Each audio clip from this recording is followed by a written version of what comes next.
Perseverance, persistence, and grind on the wall, because this house needs it all.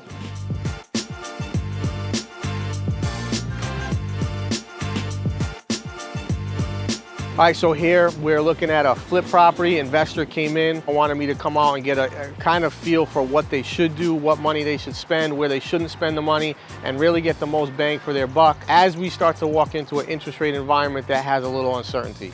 Guys, you gotta get a dumpster. Get a dumpster, man. Clearly, guys are kind of contractors using bags. 4 acres. You can't put a dumpster on the lot. Now we go inside and we see how meticulous everything's well taken care of. The contractors are doing a really good job on the inside when there's a mishap on the outside that can easily be fixed. So here, guys, example of some water damage, right? Came in, they took the sheetrock out, they're gonna fix the damage on the wood, and then they're gonna re-sheetrock and plaster and go from there. Nice cabinetry, all brand new.